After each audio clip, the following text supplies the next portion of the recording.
Comments expressed by the hosts, guests, callers, and advisors on Beyond the Headlines are not necessarily those of the management, ownership, or production unit of ILS, the Verizon Media Group. Beyond the Headlines is a production of ILTV Studios and cannot be represented in part or entirety without the express written consent of the Verizon Media Group. Beyond the Headlines is the intellectual property of the Verizon Media Group. Copyright 2026. All rights reserved.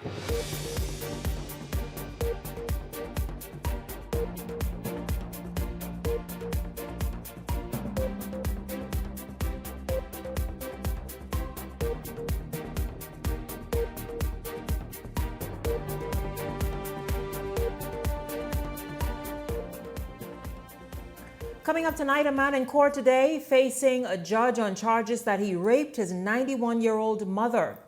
Tonight, Women United is speaking out against the talks to keep the sex offenders registry private. Grand Bahama residents fleeced by a group of people pretending to be housing officials. They paid thousands of dollars thinking they were getting a government home. This is Beyond the Headlines. Good evening. I'm Shanique Miller. It's great to have you along this evening. A disturbing day in the magistrate's court as a man was charged with allegedly committing incest against his 91-year-old mother. The shocking case has sparked national outrage while also renewing questions about the country's mental health system and whether people experiencing serious psychiatric issues are falling through the cracks. Jose Etienne was in court today. On Tuesday.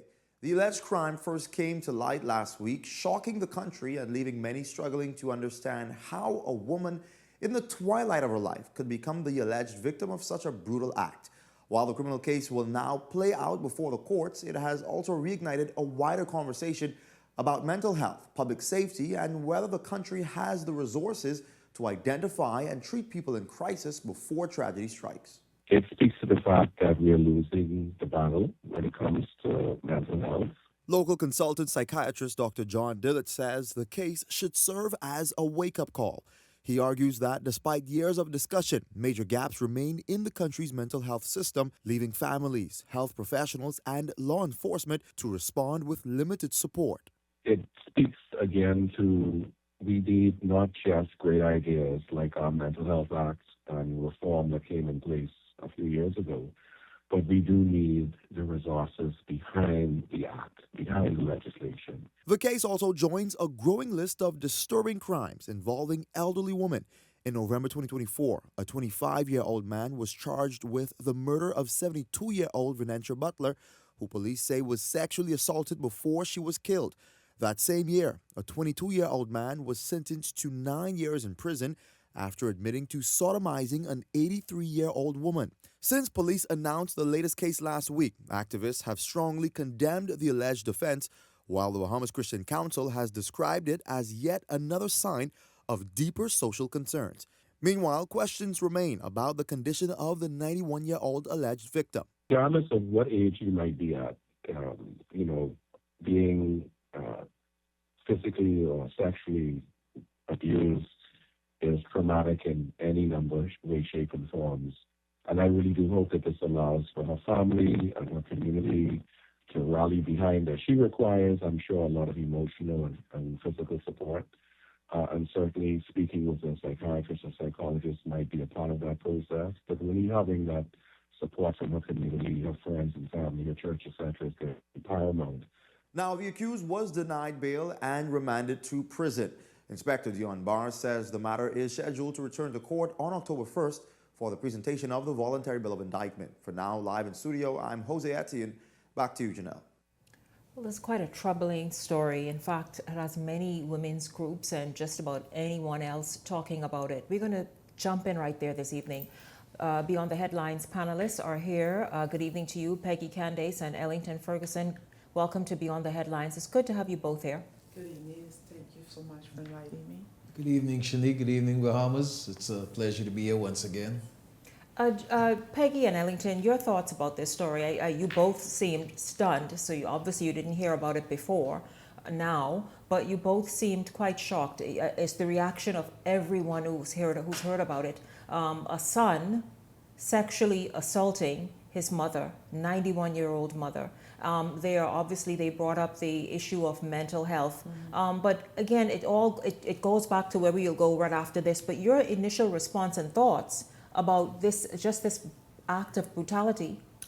Good evening once again, Bahamas.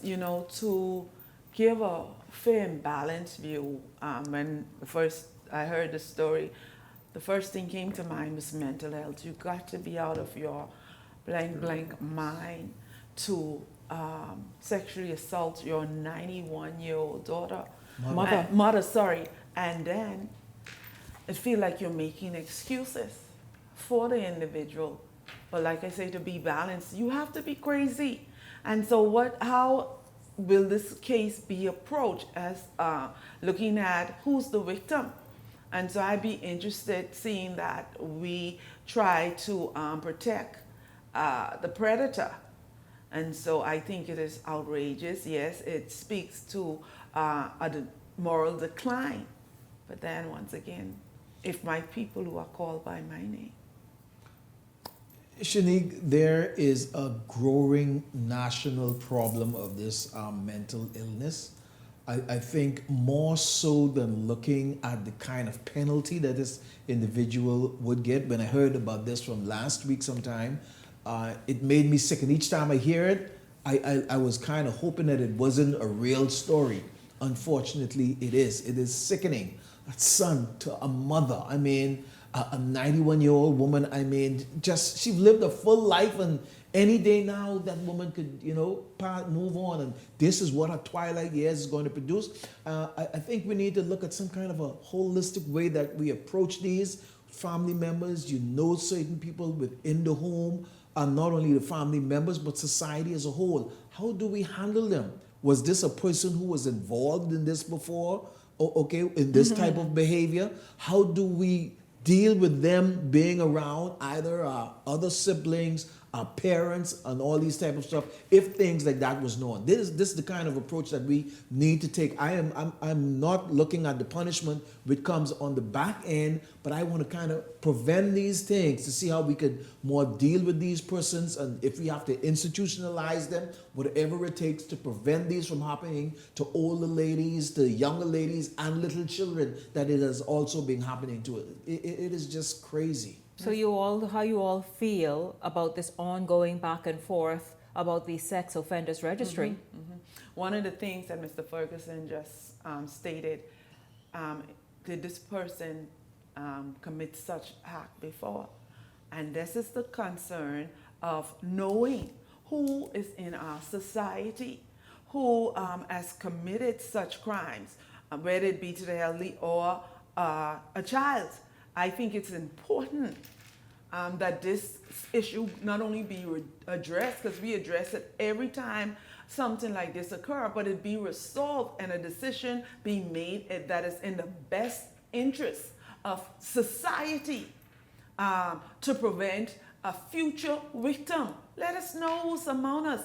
If somebody was charged, served time, and released, let us know so we can brace ourselves, take extra precaution, have a neighborhood watch, monitor. Should these individuals have trackers on them? So much to prevent, like I said, another victim. Yeah, well, I tell you this, Women United agrees with you with the attack against the 91-year-old woman and the other sexual offenses that have been happening recently. WU President Lisa Bostwick-Dean says there is a need for training and a re-education of Bahamians from school age to adulthood. Bostwick-Dean also says the sexual offenders registry should be public. We won't know it until the police release their next set of statistics. But when one looks at the stories in the news day after day, it certainly seems that sexual offenses and violence against women and children are on the increase.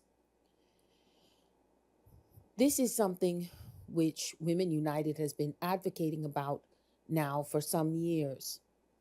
We still need the dedicated sexual offenses court, which was promised at least 2 years ago.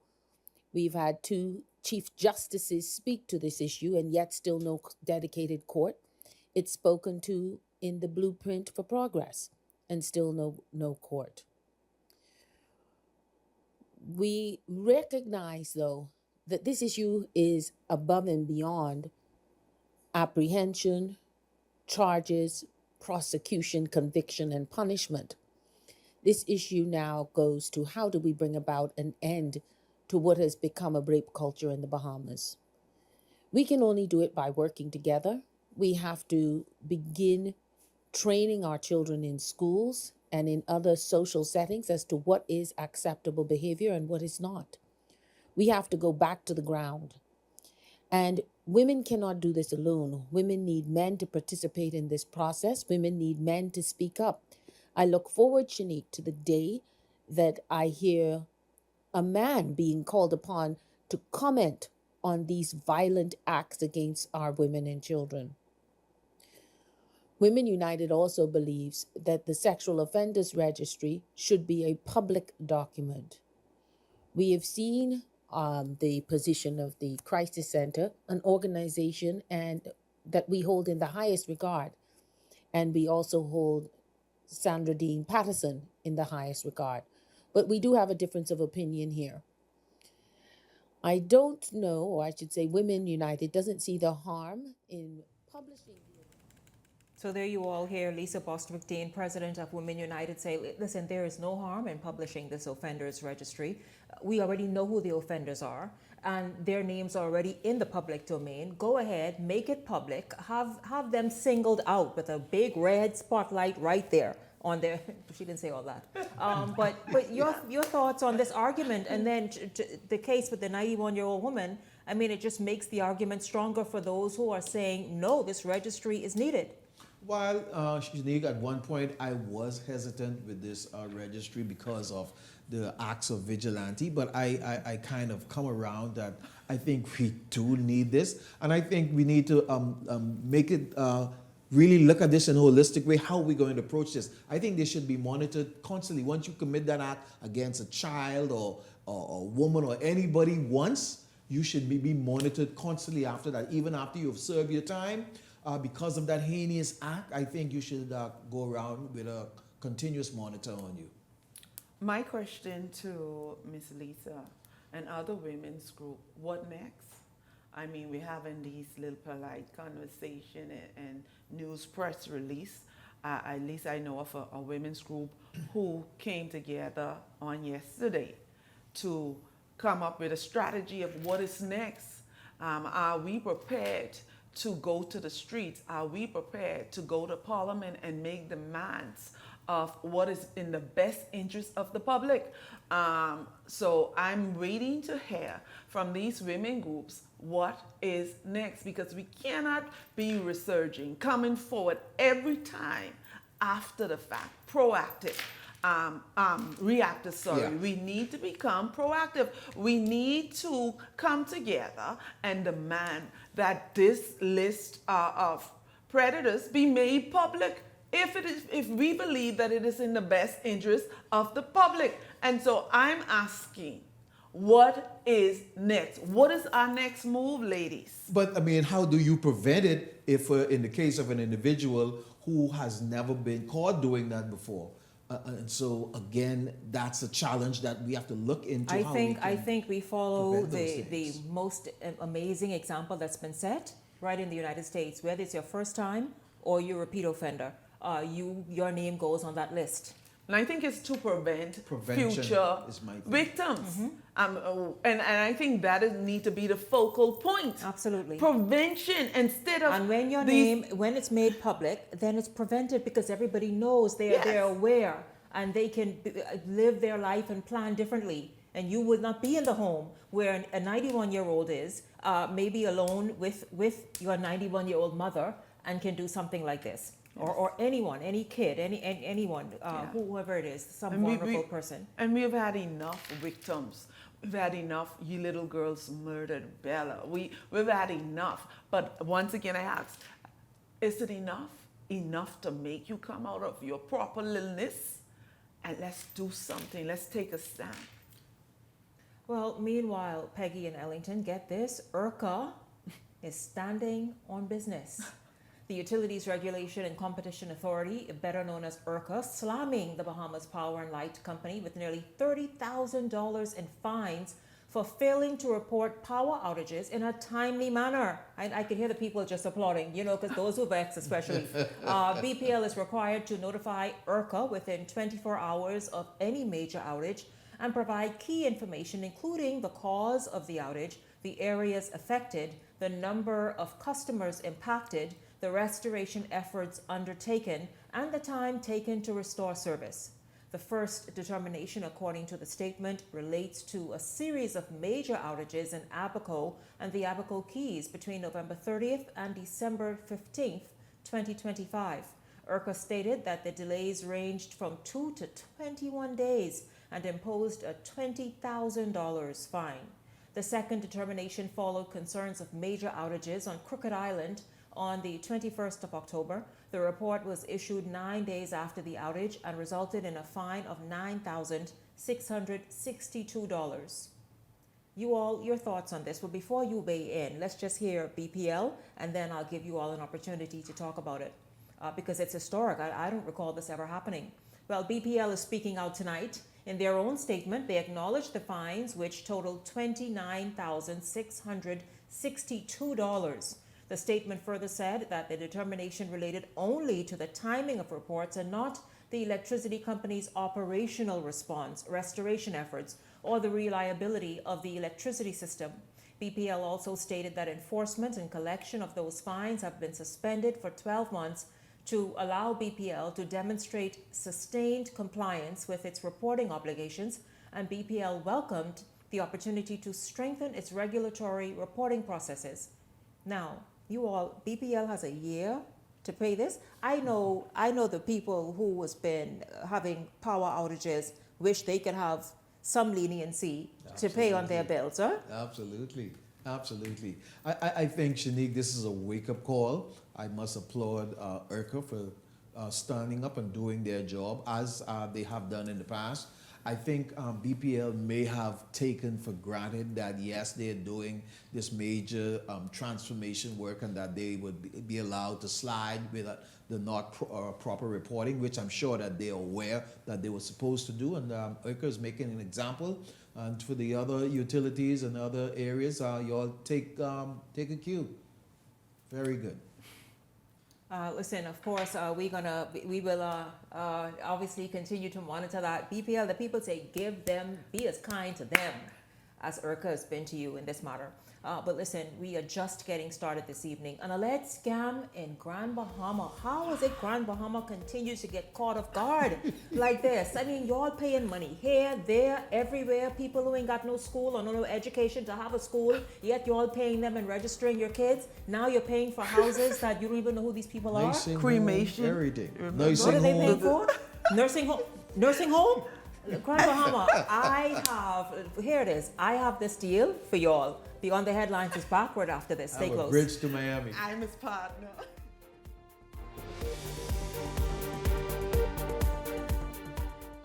Hey, it's your boy Charlie Bahama here at Superwash, Superwash's newest spokesmodel. And I'm here to tell you about Superwash's large capacity washers and dryers for all your big loads. I know I see that Charlie Banana coming here just now. Uh-oh. Luckily, it's also big enough for me to hide it. I thought he was right over here where these large capacity washer and dryers is. They're big enough now to handle your big loads, you know. Yeah, like your comfort on your blanket. But just look at those. Somebody forget to turn on the dryer. Oh, stop! Damn! You hear something? Yeah, that's the sound of clean. Superwash washes you, presses you, and entertains you 24/7.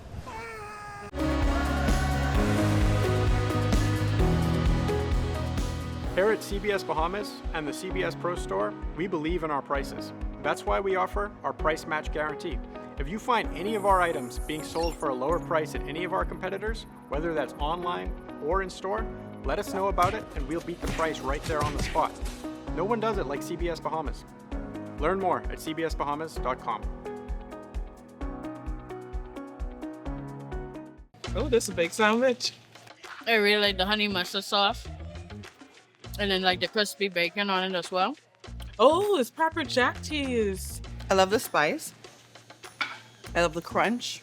I love the original sandwich, but just that simple addition of bacon was like over the top. The chicken is really good. I like it. I like it a lot. I rate this a 10 out of 10. I'd eat this again. Love that chicken from Popeyes.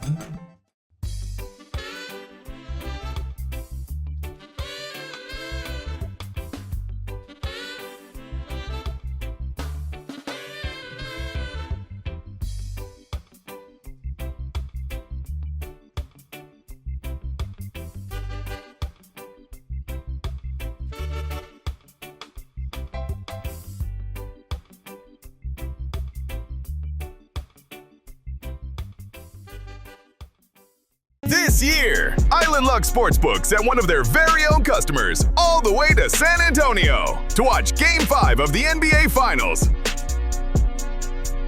The Knicks closed it out right then and there. No Game 6, no Game 7. Our customer was sitting in that arena the night the championship was decided. That's the kind of luck we talking about at Island Luck Sportsbook. Winners live here. Must be 18 and over. Island Luck reminds you that it's only a game, so please game responsibly.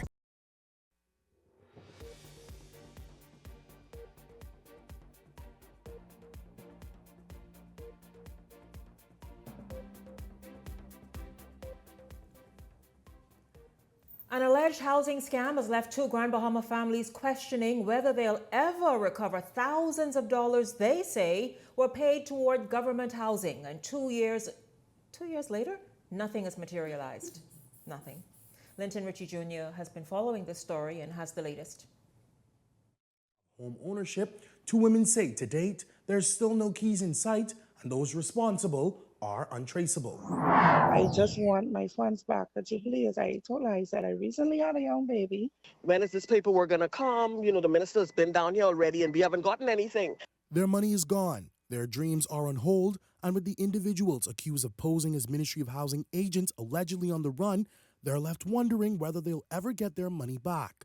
Months after government announced the construction of homes in Grand Bahama back in July of 2024, two women alleged they were approached to put down $5,000 deposits toward housing packages in November of 2024, which could be paid in installments. However, they say they were told that the sum must be paid off ahead of what the reported housing agents said would be a groundbreaking for the housing development in Grand Bahama for March 2025. Both women says the process seemed legit as they were given choices for the layouts of their future homes, and even in one of their cases, they went into the Ministry of Housing in Grand Bahama and submitted their required documents in person to a representative. When I was showed the different forms of housing, as opposed to a 2 or 3 bedroom, I chose through the selection which housing I wanted. They were showing us the modulars for the homes and they broke down what would be required. For months, both women made payments with no receipts as the alleged scammers told one family that they'd be given a receipt and a plot number upon completion of payment. The other family was told the paperwork would come from Nassau. It was after one family completed their installments and the other nearing the end of theirs did both families realize the communication started to weaken. And then came groundbreaking day, no notices, no shovels, no government representatives. In 2025, one family went to the site and saw no signs of construction, while the other grew weary and requested their monies back. Nothing had been started, and he was like, you show us the area. Oh, it's not, because she said groundbreaking was going to be March 2025. Still nothing had been done in that area. She kept giving us a back and forth. And so my husband just told her, you know what, listen, I'm not comfortable with this anymore. And now in 2026, the excuses have only grown for one family, while the other family says communication came to a halt. Because of the election time coming up, they were closing down the treasury and they wouldn't be able to process anything anymore. Not a dollar. And I practically pleaded with her. She never responded. And then a day later or so, when she did decide to respond, all she said was that I would be refunded. As for government's response to the explosive alleged fraud scheme, Absolutely nothing to do with the Ministry of Grandmama or Ministry of Works. So nothing to do with the Ministry of Grandmama? Absolutely nothing. Got it. Absolutely. Why you can't say anything? It's up 2 days before the court. You could just say that? Nothing else to say? Now, Eyewitness News has spoke to officer in charge of the Criminal Investigation Department in Grand Bahama, Superintendent Nicholas Johnson, who confirms authorities have received a number of complaints in relation to the reported housing scams. Now, however, he says he was unable to say just how much complaints there were. Of course, it's a story we are continuing to follow, but reporting live in studio, I'm Linton Ritchie Jr., sending it back to you at the desk, Chanel. Well, Peggy and Ellington, that is just disturbing. Nobody can, so they paid $5,000 to, I guess, sort of reserve their home and begin the process of home ownership through the Ministry of Housing, which, as far as I'm aware, they made several announcements, yes, with plans for Grand Bahama, but nothing has been started as yet. And who would go ahead and trick those people the way they did and make them pay this money? And they went into the Ministry of Housing in Grand Bahama. Could no one there have said, you all, how much you paid and who you paid it to? This is not how we do things. I mean, did they go to Ministry of Housing? This is what the report said. She went to Ministry of Housing. Yeah. I mean, it's amazing that when it's a chance for us to dig up different stuff, that we are able to get information about anybody from anywhere. Who would give your money if they have a groundbreaking? I hope it was a one-time deposit and that they were not continually giving these individuals monies, because who you can give money to? Somebody just walk up and you ain't verify. After you've given your money and you go to the Ministry of Housing or you ask the Minister of Housing, what can they do? You gave the individuals their money. And it's a sad thing because money is not easy to come by. And so I hope they have an address. I hope they see something like what has happened from the Nigerians. I hope they have an address and that this person can be tracked down. I don't think they have the money on a bank account waiting for them. It's just amazing what is allowed to happen in this country. Well, Shanique, the thing is, they spoke with somebody, they went to the Ministry of Housing. Obviously, this person probably took them in an office where the rest of the staff didn't know exactly what was being transacted. And so these monies was exchanged. I think the Ministry of Housing has an obligation to look into this, find out who that officer was, contact those people, and let's get to the bottom of this, get those people their monies back. Or the ministry can get it from that person, assist those people with getting homes and get rid of that person, whoever that person or persons are that were involved in this scheme to siphon these people money away from them. It's unfortunate in these tough times after Grand Bahamians over the years have been going through so much. I mean, come on, how could you do this to poor, unsuspecting people who just want a home? That's all they're not trying to get something luxury. They just want a home. Yeah. And you can take advantage of poor people. Come on, man. So my question is, can the Ministry of Housing be held accountable if it was a staff from the Ministry of Housing? Can they be liable is the question. I'm not sure that they can be liable, but I'm sure that it's something they need to look into because it was something that transacted within their compound, according to the complaint, by one of their agents. Wow. Well, I mean, are we sure it's one of the agents? Anyway, we'll continue. You know what, Minister Keith Bell, sir, come talk to the people. Or one of your senior people, who would like to hear more. They need to speak to it. One, to distance yourself from this, but if it's one of your agents doing some tricky things as people normally do, then come out and say that as well. We certainly want to know more, absolutely want to know more about that, because those people were vulnerable and thought that they were in line to be homeowners. And so they have a right to answers and also to get this matter resolved. Well, you both know it's been a string of violent and deadly crashes happening since the weekend, really, and they continue to spark alarm about public road safety. It comes as the country recorded its 4th traffic fatality since Sunday. Jose Etienne takes up the story from here. An unidentified man is dead tonight following a violent traffic accident on Coral Harbor Road early Tuesday morning. The accident so brutal that it left the Japanese car driven by the victim barely recognizable, while debris from both vehicles involved in the crash were strewn across the roadway. When authorities arrived on scene, they found the victim's body already on the ground. After the collision, the vehicle would have spun, causing the male to be ejected from the vehicle. It was a two-car collision that crippled traffic along the major roadway, sending drivers scrambling for alternate routes in the western area. Our initial investigations have revealed that a black Jeep driven by a female was traveling east, and a blue Suzuki Swift driven by a male was traveling west on Coral Harbor Road when the collision occurred. The female driver has since been transported to Doctors Hospital. The crash appears to have been influenced by the blue vehicle's high rate of speed. Based on our investigations, extensive damages to the vehicle would have shown that speed was in fact a factor in this accident. This latest fatal crash underscores the country's ongoing struggle with an increasing number of road deaths, as police once again urge motorists to exercise greater care behind the wheel. We wish to advise you to stay within the speed limit. Drive with due care and attention. Now, this is the country's fourth traffic fatality since Sunday, leaving a total of 7 persons dead. There's now renewing concerns on the factors that lead to these deadly outcomes, whether it be driving with excessive speed, driving while utilizing cell phones, driving while inebriated, and driving while not being prudent at all.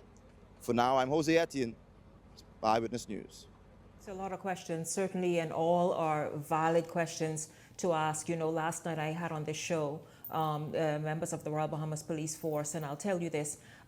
Let's just look at this before you all come in and respond, because some troubling video, you know, of the crash that took place early Sunday morning. So another family met with grief, and this you all is just so.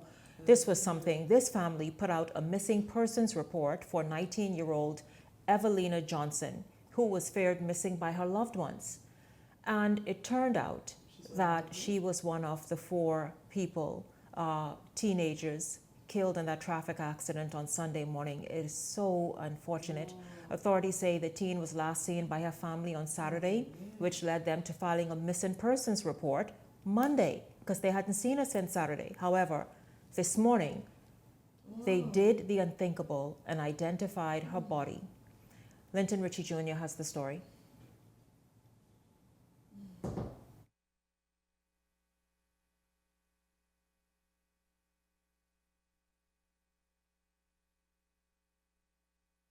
Story ready as yet? Let me know if we do. But you all, and I wanted you all to see, because in this video, there's also footage released late last evening about the actual impact. But you all, that was just so sad for the family. Who the police missing persons flyer went out. Everyone wondering about the whereabouts about this 19-year-old, and turns out that she was in the vehicle that crashed on Sunday morning. Of course, you all have seen the video of the impact and all the rest of it. That tree is, since I understand it's on private property, persons have reached out to me and asked about, okay, we do have the story ready for you. We will talk about it after this. Take a look. On Monday night, harrowing closed-circuit television footage was leaked showing the moment that a gray Mazda Demio plowed into a tree, instantly killing the 4 girls. Seconds later, an individual, reportedly the 19-year-old male driver, can be seen exiting the vehicle and stumbling away while bystanders rushed to the mangled car. Public debate and speculation has now put the male driver under a microscope, as footage was allegedly leaked showing the teen boy in a hospital bed with friends just hours after being transported to hospital. Only one thing. The video bringing mixed reaction to the public, as some users wrote, quote, "Things haven't set in as yet. It is not like this was planned. Trust me, he's still shocked. Does he even know he's responsible for 4 deaths?" But calls for the young man to be prosecuted grew after an image circulated showing the young man and other individuals by his hospital bedside, some of them showing explicit gestures. However, could the young man find himself facing the law? Authorities say it's too early to tell. We do not want to speculate. Our investigation is ongoing, and you will also appreciate that this matter may have to go to coroner's court. And so we have to be very careful and responsible. Linton Ritchie Jr., Eyewitness News. No, you didn't. you all, just unfortunate what took place. Of course, you see how we led into that story with a missing person. Turns out she was in the vehicle with the 8. She was a part of the 8, and unfortunately did not survive. I was talking about the tree there that vehicle collided into.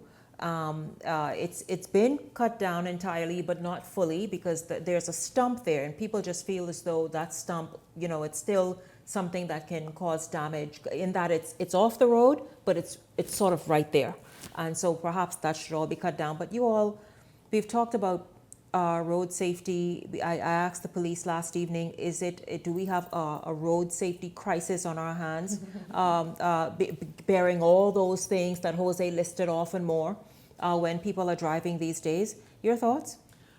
Junique, firstly, condolences to all the families. I think it's up to 7 families now, family, friends, loved ones. Condolences to you. It is such a hard topic for me to speak to. I see on social media all the different emotions and accusations and blame. And so my approach is, I am so sorry for your loss, and to caution all of us to be more responsible when it comes to speed, when it comes to our cellular phones, when it comes to drinking and driving. It is a touchy situation, but we must all search ourselves and make the adjustments. Yesterday, I was saying Lutra, and this car took the corner, heading straight for me, and you should see him trembling. And I said, Lord, look at here, speeding on the wrong side. Slow down, people, slow down. My heart goes out to the family of those that were killed in that horrific accident, and all of the others that happened over the weekend. Safety, number one, you gotta slow down. That's number one. Safety goes beyond just the driver. I'm sure that those persons were partying and may have been doing excessive speed, but we got to what we do in the road. Stop signs that are blocked by bushes, those squares that were cut out in the road to pave the road with no kind of light left. I'm sure that then they start to hit them, they swerve from them. They have some squares there that were cut out in the road about a week ago. They cut them out to get ready to pave the road, and they just left it like that. And people are moving around, navigating. Sometimes it causes big traffic backup in the afternoon time with people coming from the bridge heading west on Shirley Street.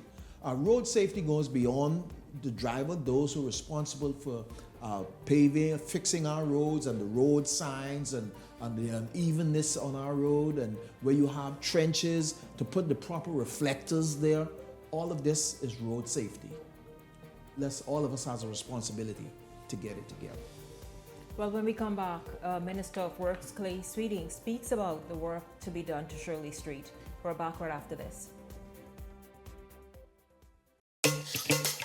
Wealth should not only belong to a select few. At Investar, we believe the door should be open to everyone. We provide options for planning a better future.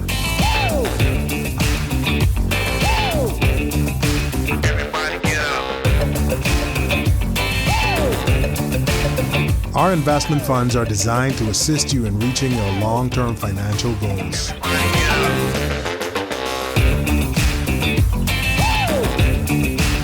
Let us show you how.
Welcome to Paradise Premium Foods, where exceptional taste meets everyday convenience.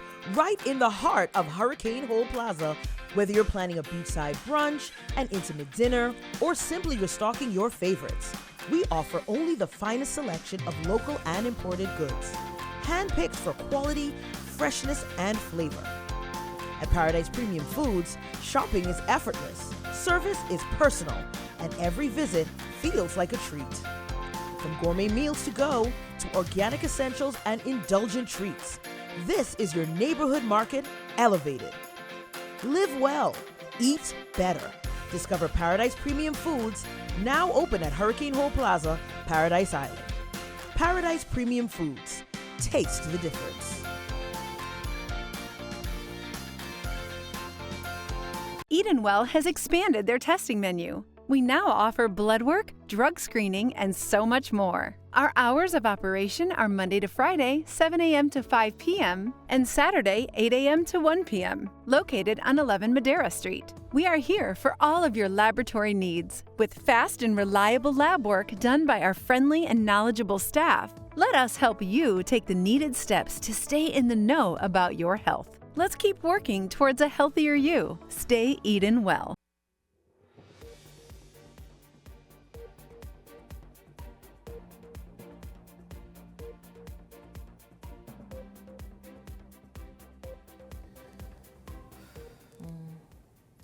Welcome back to Beyond the Headlines. It's good to have you all tuned in. A message from a viewer in Grand Bahama asking, did those people get any receipts? Now, that's important. They said they didn't get a receipt. They The didn't. person told them that they would get a receipt later on. What do you think about that? I mean, just really for anybody out there listening and watching, that I don't care who it is, don't ever do business with someone unless you have a receipt or take a picture of something, right? Yeah, something. I mean, you know what it don't is, this but person? Shanique, you know what it is to get an opportunity with the high, how much people waiting on the waiting list to get houses, to sit in like they said that they went into the housing department, mortgage department, whatever it was. They was in the office and to sit before somebody to getting a house and they say, okay, we send out or we get your receipt later, and they just get carried away with it. No. But you should not. You should not. Yeah. Meanwhile, you all, repairs to the Shirley Street area have been on the Ministry of Works radar long before Sunday's tragic accident that claimed the lives of 4 young women. The ministry says the road works were already part of its broader improvement plans as concerns over road conditions continue to mount across the country. Meanwhile, facing media questions, Minister of Works Clay Sweeting spoke about the repairs that are expected to begin on Shirley Street. I don't think it's fair to me, to them, to anyone who has a child, to try to tailor this tragedy to speak on who's to blame, what's to blame, because the reality is nobody who's lost someone cares about how it happened.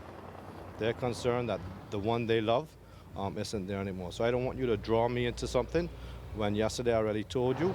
I don't think it's fair to none of us. Your thoughts, Peggy Ellington, about we know road works have been going on nationwide for quite some time, forever, I guess. And no sooner is a stretch of road newly paved than a minute later it needs some sort of maintenance. Shirley Street is one of those streets that have those issues, patching up. Utility companies come behind and they have work to do, and so therefore it's just this cycle. But your thoughts on how Minister Clay Sweeting, one, speaking about the works on tap for Shirley Street, and defending because people have been trying to push that narrative that, wait a minute, the state of the roads could have been responsible or partly responsible for that accident. Shanique, sadly, I saw on Facebook a poster actually saying the government killed them. I saw that. It is hard to get in those type of discussion without sounding insensitive to the victim and their family. But I'm glad Minister Clay stood up for himself and his ministry, because you cannot blame the government and not or the driver unaccountable for the speed. When you look at how chew up these cars are from these accidents, even this morning, you cannot say they were just cruising, that they were not speeding. And so I'm glad Minister Clay took that position, that it's unfair to accuse the government or his ministry or himself for the deaths of these young persons. It is a terrible tragedy, a terrible accident, but there are people like the driver who were driving. And so let's just be fair. Shanika, right now, I would just, not even the driver, I wouldn't accuse the driver. I wouldn't accuse nobody of anything. Like I said earlier, my heart goes out to them. Road safety, all of us has a part to do with road safety. Those of us that uses the road, those of us that are responsible with keeping the roads and making sure that all of the stop signs and all other work going on in the roads are properly secured. Someone was driving. Like I say, this is a difficult situation. The tree didn't run out in the road. Someone was driving. The tree didn't hit the driver. Someone was driving. Someone was speeding. And so even though it's a tragedy, even though you want to be sensitive, I mean, the truth is someone was speeding. I'll tell you, we've all got to absolutely just be more measured when we drive, when we do whatever it is. Just this afternoon, I'm on the red light to turn, and here's this vehicle also obviously turning, but overtook me on the red light. To turn, he overtook me and turned on the red light. And you know, they do it all the time, and I don't get where these people get their doggone license. The police have said they have put on the table, and they are meeting with the Attorney General and other attorneys and lawmakers to be able to address this in order that maybe your license is suspended or taken away entirely. And then officers, you know, I don't know how y'all gonna do it, but you need to mount more cameras. At these red lights? Absolutely, more cameras. And then these patrol cars must be stationed where they need to be, day and night. Because to see that man brazenly overtake me on a very busy intersection, the light is red, but he overtook me on the red light to turn. Well, the red light is just a suggestion today. Oh, that's what it is in the Bahamas. They're just big day. But in the United States, they understand this. They understand. Yeah. Oh, you can get it in the mail. You could go, but you will get it in the mail, or your license will be suspended. Your insurance will be automatically suspended. Those are the type of things we need to. We've got to do. Yes, you're right, Ellington. Those are the things we've got to do to show that we are not playing, and you can't be calling whomever it is to say, man, you know, do me this favor. No, because you intentionally ran a red light and all the red overtook a whole line of traffic, like all these other little stupidness that you all do. This is so then it must be paid for. Please deal with these motorbikes. Please, a nuisance to society. We got to do something with these motorbikes in this country. They are complete nuisance. And you people who make it a practice the minute the light turn red to green to blow your horn. Isa. I don't understand it. A nation of just anxious people. New figures coming in from Bahamas National Statistical Institute are proving a fresh look, or providing rather, at the country's labor market with the release of its third and fourth quarter of 2025 labor force survey. The report offers an updated snapshot of employment, unemployment, labor force participation, and other key economic indicators. The survey found that the Bahamas' unemployment rate remained largely unchanged during the second half of 2025, holding at 8.7% in the fourth quarter. The report shows continued movement in the labor market, with both employment and labor force participation increasing over the period. Employment rose by 3,450 persons, while the labor force expanded by 3,350 persons, reflecting more Bahamians actively working or seeking work. The unemployment rate among males increased slightly between the third and fourth quarters, while the unemployment rate among females declined over the same period.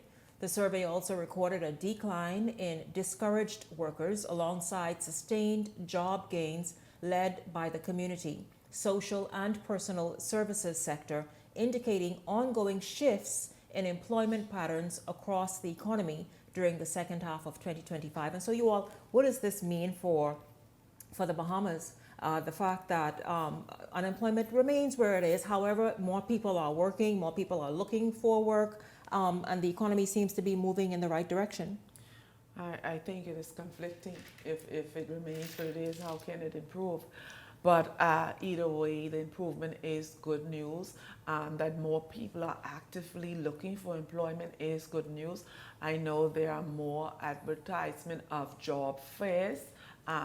And so I think, like the report said from the IMF, that things are indeed progressing in this country and the results are in the numbers. And so as opportunity provides itself or opportunity comes forward, I had a teacher in school, Ms. Champagne, used to tell me, opportunity comes to the prepared. And so in the interim, upgrade yourself, do courses, do training, so when the opportunity comes, you are prepared to embrace it.